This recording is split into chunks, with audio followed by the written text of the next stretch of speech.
ሰላም ነይማኪ ሚድያ ተኸታተልቲ ከመይ ኣለኹም?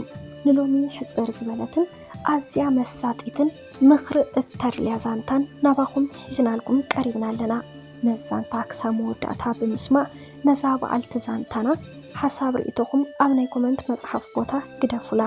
ናፍቲ ዛንታ ኸብለኩም ሰናይ ምክትታል። ሜላት ትበሃል ሓንቲ ሕንቅቕቲ ጎርዞ እያ። ካብ ቁልዕነት ክሳብ ዕቤት ዘሎ ዕድሚኣ ብሕንቃቐያ ኣሕሊፋቶ። ናይ ሜላት ወለዲ ቅድሚ ንዓ ኣመውላዶም ደቂ ተባዕትዮ እዮም ዝወልዱ ነይሮም። ኣብ መወዳእታ ግና ንሜላት ምስ ወለዱ ሓንቲ እንኮጓሎም ብምዃና ምንም ነገር ክትኾኖም ብዘይምድላይ ዝደለየቶ ነገር እናማልኡ ንድሌታታ ከይዕንቀፉ ይዕብይዋ። ሜላት እውን ከዓ ገጽ ናይ ወለዳ እናርአየት ዝደለየቶ ነገር ኣብ ምግባር ኣይትቆጠብን። ወለዳ ምንም ዘይሰኣኖም ኣታዊኦም ጽቡቕ እንተዘይኸውን ነይሩ ሜላት ከመይ ከምትብል እንትሕሰብ ይገርም እዩ። ምናልባት እውን ድኻታት ተዝኾኑ ነይሮም ክንድኡ ዝኣክለ ሕንቂቖም ኣይመዕበይዋን ነይሮም።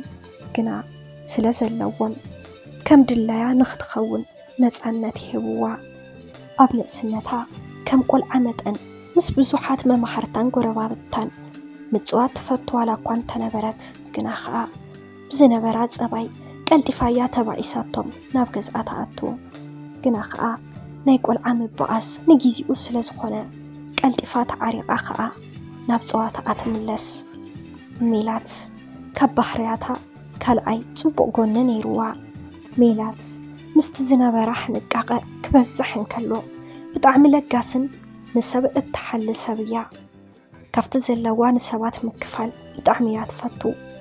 ግና ከዓ መብዛሕትኡ ግዜ ብዙሕ ጽቡቕ ጸባይ እናሃለወካ ብሓንቲ ግዜ ብሓንቲ ሕማቕ ጸባይ ትጽላእ ኢኻ። ናይ ሜላት ጽቡቕነት ዘይርድኡ ሰባት ብዙሓት እዮም። ኣብ ቤት ትምህርቲ ኮነ ኣብ ዝኾነ ቦታ ምስ ሜላት ዝውዕሉ ሰብ ኩሉ ግዜ ሰሓቐ ይፍልዮን። ቀልድታታ ንኸይትስሕቕ ኣይዕድሙኻን። ኣስናንካ ኸፊትካ ንኽትግህፀፅ እምበር ካብዞም ኩሎም ነገራት ዝተፈለየ ንብዙሕ ሰብ ዝገርሞ ነገር ግን ነይሩ። ሜላት ኣብ ልዕሊ ዝበዝሐ ሕንቃቐኣ ቀልዳን ብትምህርታ ብጣዕሚ ንፍዕትነታን ኩሉ ሰብ ይዝገርሞ። ትምህርታ ካብ ማንም ንላዕሊ ኣብ ሊፃ ብደንብ እያ እትከታተል። ኩሉ ሰብ ብኩሉ ነገር ዕውታ ይኸውንን ወይ ከዓ ኣብ ወዲ ሰብ ፍጹም ዝበሃል ሰብ የለን። በቲ ሓደ ጎኑ ጽቡቕ ክኸውን እንተሎ በቲ ሓደ ወገን ከዓ ዝኾነ ጎደሎ ነገር ይርከቦ። ሜላት እውን ብበዝሒ ሕንቃቐኣ ብሰባት ጽቡቕ ዓይኒ እንትረሕቓ መሊኦም ከይጸልእዋ ከዓ ብትምህርታ ንፍዕትን ተጻዋቲትን ብምዃና ንኹሉ እያ ትገርሞ። መዓልቲ ንመዓልቲ እናተዳመሩ እንትኸዱ ድማ ናይ ሜላት ዕድመ እውን እናወሰኸ እናዓበየት ከደት። ዕድሚኣ ወሲኹ እናዓበየት እንትትከይድ ዝነበራ ሕማቕ ጸባይ እናተቐየረ ናብ ጽቡቕ ክምለስ ጀመረ። ጸባያን ትመሓየሽ ምስቲ ዝነበራ ትምህርቲ ተሓዊሱ ካብቲ ዝነበረቶ ብኣንጻሩ ተፈታዊት እናኾነት ከደት። ንወለዳ ዝነበራ ጸባይ ኮነ ዘምጸቶ ጸባይ ኣይንታዮምን። ሕንቅቕቲ ኾነት እርንብቲ ኾነት ኩሉ ንዕኦም ሓደ እዩ። ግና ብሰባት ሰምዕዎ ብዛዕባ ጓሎም ሕማቕ ነገር ተቐይሩ ጽቡቕ ነገር ክሰምዑ ብምጅማሮም መሕጓሶም ኣይተረፈን። ናይ ሜላት ወለዲ ሓፋትም እዮም። ሓደ ወዶም ማለት ምዕባይ ሓዋ ንሜላት ኣብ ዓዲ ኣሜሪካ ይሰርሕ። ንሶም ከዓ ጽቡቕ ህይወት ይነብሩ። ሓዋ 10ይ ክፍሊ ምስ በጽሐት እዩ ናብ ኣሜሪካ ንኸውፃእ ፕሮሰስ ጀሚሩላ። ግና ከዓ እቲ ፕሮሰስ ቀልጢፉ ዝሰልጥ ኣይነበረን። ክሳብቲ ፕሮሰስ ዝሰኻዕ ከዓ ትምህርታ ክትመሃር ስለ ዘለዋ ትምህርታ ከም ቀደማ ክትከታተል ጀመረት። ሓደ መዓልቲ ኣብቲ ቁፅሪ ናይቲ ቤት ትምህርቲ እናዘወረት ንፋስ እናተቐበለት እናሓለወት ክልተ ኣብቲ ቤት ትምህርቲ መንከማና በሃልቲ ደቂ ተባዕትዮ ረኸብዋ። እዞም ኣወዳት ወዲ ጓል ከይበሉ እዮም ድለዮም ክገብርዎም ዝሓቱ። መብዛሕትኡ ግዜ ንደቂ ኣንስትዮ ቅርሽን ተሓቱ። ንደቂ ተባዕትዮ ከዓ ኣብ ቅድሚ ብዙሓት ተምሃሮ ከዋርድዎምን ስፖርት ከስርሕዎምን ይረአዩ።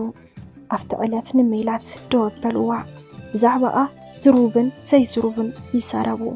ሜላት ብኸምዚ ነገራት ደረቕያ እዞም ኣወዳት እዚኦም ከዓ ክሳብታ ዕለት ረኺቦማ ይፈልጡን ሽዑውን ገንዘብ ንኽትህቦም ጠየቕዋ ሕቶ ዘይኮነስ ትእዛዝ ነይሩ ሜላት ድርቕ ኢላ መጀመርታ ኣይህብን ኢላቶም ወላ እኳ እንተነበረት እንተንሶም ግና እናኽረሩላ እንትኸዱ ከም ዘይብላ ነገረቶም መጀመርታ ብድርቅና ኣይህብን ስለ ዝበለቶም ኣለዋዩ ኢሎም ብምእማን ሒዛቶ ዝነበረት ቦርሳ መንጢሎም ክፍትሹን ትብሉ ሓደ ሳምሶም ዝተባሃለ ኣብቲ ቤት ትምህርቲ ዝመሃር ወዲ ንሜላት ከም ዝፈልጣ ንጽበለሞ እንታይ ከም ዝኾነት ሓተታ ሜላት ኣይተረድኣን ነይሩ ድሓር እንታይ ከም ዝደለዩ ተረድኣሞ ኣብ ጅቡኡ ዝነበረት 200 ቅርሺ ኣውፂኡ ሃቦም እቲ ቦርሳ ናብ ገጻ ደርቢዮም ላኸዱ ሜላት ንሳምሶም እናረአት ትፈልጦ እንተኾይና ትዕዘቦ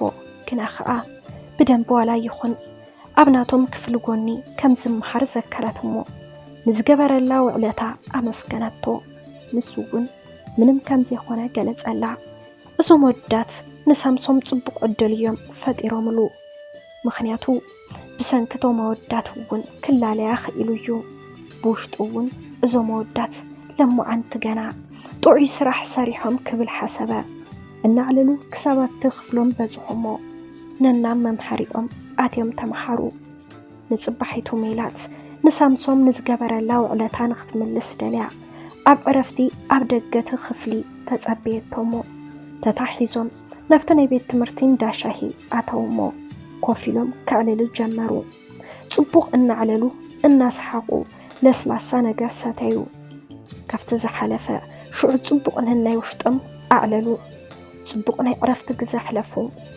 ክወፁን ትብሉ ከዓ ንሱ ሂሳብ ክኸፍል እንትብል ኣበየቶሞ ባዕላ ሂሳብ ከፊላ እቲ ኣብ ዝሓለፈ መዓልቲ ነቶም ወዳት ሰሓቦም 200 ቅርሺ ክትህቦ እንትትብል ሳምሶም ኣይቅበልን ኢሉ ኣበያ ክንደይ ሞኪራ ምስ ኣበያ ገዲፋቶ ሒዛቶ ኸደት ካፍታ መዓልቲ ንሳ መዓልቲ እናተራኸቡ ብጽቡቕ ያዕልሉ ሳምሶም ካብ መጀመርትኡ ንሜላት የፍቅራይ ነይሩ እናዕልሉ እናተፋለጡ እንትኸዱ ከዓ ካብቲ ዝነበሮ ፍቕሪ እናወሰኸ ሲያዳ ፍቅራ ሜላት ግና ብተጻራሪኡ ንሳምሶም ናይ ምሕዝነት ስምዒት እምበር ናይ ፍቕሪ ምንም ዓይነት ስምዒት ኣይነበራን እዚ ነገራ ከዓ ሳምሶም ብደንቢ ተረዲእዎ ነይሩ ንኡ እዩ ከዓ ቀዲሙ ካብ መንጋር ዝተቆጠበ ትምህርታ እናተመሃረት ኣብ መንጎ እቲ ትጽበዮ ዝነበረት ናይ ኣሜሪካ ናይ ምኻድ ተስፋኣ ሰሚሩ እቲ ፕሮሰሳ ሰሊጡ ናብ ኣሜሪካ ንምኻድ ምድላዋ ተወድአት ትኸድ ከም ዘላ ንሳምሶም ምስ ነገረቶ ሳምሶም እንታይ ክገብር እንታይ ክብል ከም ዘለዎ ጨነቆ ፍቕሩ ከይገለጸላ ከዓ ሜላት ናብ ኣሜሪካ በረረት ርክብ ሜላትን ሳምሶምን ከዓ ኣብኡ ኣብቃዐ ንናብ ሓድሽ ህይወቶም ኣምርሑ ሜላት ኣሜሪካ ምስ ከደት ሓዋ ብዘመቻችወላ መንገዲ ትምህርታ እናተመሃረት ጎና ጎኒ ኣብ ሓደ ትካል ስራሕ ጀመረት ብቋንቋ ጎበዝ ስለ ዝነበረት ብቐሊሉ ምስ ብዙሓት ትረዳዳእ ጽቡቕ መንባር እውን ጀመረት ናብ ዝነበራ ስራሕ ካልኣይ ስራሕ ወሲኻ ጎና ጎኒ ትምህርታ ክልተ ስራሕ እናሰርሐት ህይወታ ምምራሕ ትቅጽል ከምኡ እናበለት 2 ዓመት እንትትጸንሕ ሓዋ ብስራሕ ምኽንያት ዓዲ ክቕይር ተገዲዱ ናብ ጀርመን ከዳ ንሳ ከዓ ንበይና እናነበረት ህይወታ እናመርሐት ቀጸለት ኣብ ጉዕዞ ናብ ርዓውን ከዓ ምስ ሓደ ናይጄሪያዊ ተላለየት እዚ ወዲ ሙልኩዕን ጽቡቕ ተኽለ ሰውነት ዘለዎ ወዲ ነይሩ ሜላት እውን ጽልም ወላን ዝበለት እንተኾነት ግና ደማ ተፈታው ብምንባሩ ንሱ እውን ብቐሊሉ እዩ ክፈትዋ ኽኢሉ ካብ ዝፋለጡ ኣብ ሓፂር ግዜ ከዓ ፍቕራዊ ርክብ ጀሚሮም ጽቡቕ ፍቕሪ ክሕልፉ ይጀምሩ ሓዋ ዓዲ ብምቕያሩ ናብ ዝእታዊ ካብ ዝውፂ እናበለ ዝከታተላ ስለ ዘይነበራ ብነፃነት እያ ምስኡ ርክባ ትመርሕ ዝነበራ ናይ ፍቕሪ ርክብ ካብ ወለዳ ኾነ ካብ ሓዋ ህቡእ ነገር እዩ ነይሩ ኣብ መንጎ ግና ጥንሲ ዝበሃል ነገር ተፈጠረ ብዛዕባ ናይ ርክቦም ቀጻልነት ዝሓሰቡ ኣብዚ ግዜ ነይሩ ጥንሳ እናዓበየ እናተፈለጠን ትኸይድ نحوا ختنقرو قدم كونه حوا متناسا مسمعه ምንም ነገር አይበላን ምክንያቱ አብጥፉ አይትዛረብ ኩፉ ከም ዝበሃል ስለዝኾነ ከብዝ ሓለፈ ምዝራብ ንቀጻልን ንኽጠንቀቕ ምንጋር ይሓይሽ ኢሉ ብምእማን ንኽርያይሉ ናብ ኣሜሪካ ተመለሰ ምስተመለሰ ከም ዝተሓጎሰ ገሊጹ ነትወዲ ረኸቦሞ ሓዋ ከም ዝኾነን ስለ ቀጻሊ እንታይ ከም ዝሓስብን ሓተቶ እዘፍቃሪ ኣውን ንቀጻሊ ሓዳር ገይሮም ከነብሩ ከም ዝሓስብ ገለጸሉ ሓዋውን ኣብ ሓጺር ግዜ ጽብብ ዝበለ ናይ ቀለበት ስነ ስርዓት ኣዳልዩ ቀለበት ንኽኣስሩ ገበሮም ድሕሪ ቀለበት ከዓ ንወለዳ ሓዋ ኩሉ ነገር ረድኦም እሞ ብስልኪ ሰናይ ተምኒቶምን ምረቆኦምን ሃብዋ ሓዋ ነዚ ነገር ፈጺሙ ናብ ስርሑ ናብ ጀርመን ተመለሰ ናይ ሚላት ግዜ ምውላድ ኣኺሉ ከዓ بسلام قال نستيت قلعة تجلاجلت كلتي كأ ولادهم بعينهم مصر أيو أمانات حقوسو نسو أب حدا عبينا أمريكا هوتيل ماناجريو بسرحو خا صبق زخونه أتاوي سلسلة برو نميلاتن قالون صبق جيرو بتحقواس ينبرن جزن حلفن تخيج أبيت كأنه وسخة سلزخيج أمتات انت قصر اتازولد واقلعة قال 4 ዓመት ኮነት ብምቾት ግድ ተዓበላ ኮይናስ ነፍሳ ናይ 4 ዓመት ዘይኮነትስ ናይ 10 ዓመት ዝመልኣ ቆልዓያ ትመስል ኣብዚ ግዜ ካብዲኣ ሕማቕ ነገር ሰምዐት ንሱ ከዓ ኣዲኣ ብጽኑዕ ከም ዝሓመመት እዩ ኣዲኣ ብዙሕ ሕክምና ሞኪራ ክትድሕን ኣይከኣለትን ካብ መዓልቲ ናብ መዓልቲ ጥዕናኣ እናተጋደደ ኸደ ሜላት ከዓ ሓንቲ ግዜ ንኽትሪኣ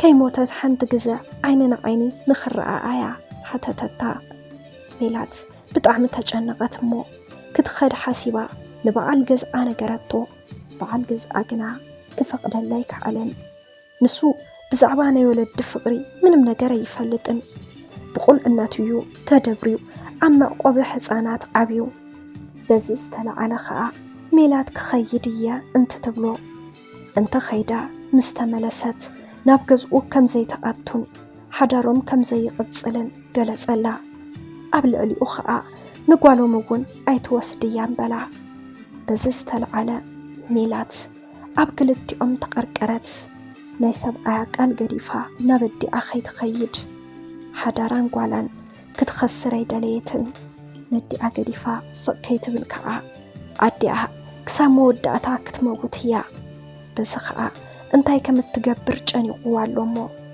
እስከ ሓሳብኩም ሓብዋ እንታይ ክገብር ናይጄሪያዊ መምርዓወይ ተወፂዐ ትብለናላ ሰላም ናይ ማኪ ሚድያ ተኸታተልቲ ንሎሚ ሒዘልኩም ቀሪበ ዝነበርኩ ዛንታ ነዚ ይመስል ነይሩ ነዛ በዓልቲ ዛንታና ሓሳብ ርእቶ እንተደሓሊኩም ኣብ ናይ ኮመንት መጽሐፍ ቦታ ሓሳብ ርእቶኩም ግደፉላ ነዚ ቻናል ሓደሽቲ እንድሕር ደሓሊኩም ሳብስክራይብ ብምግባር ነታ ናይ ደወል ምልክት ብምንካእ ናይ ቻናልና ናይ ወትሩ ተኸታተልትና ክትኾኑ ንላቦ ነዚ ቻናል ላይክ ሼር ሳብስክራይብ ምግባር ኣይትሕመቁ እንዳበልና በዚ ክንፍለየኩም ሰሰናዩ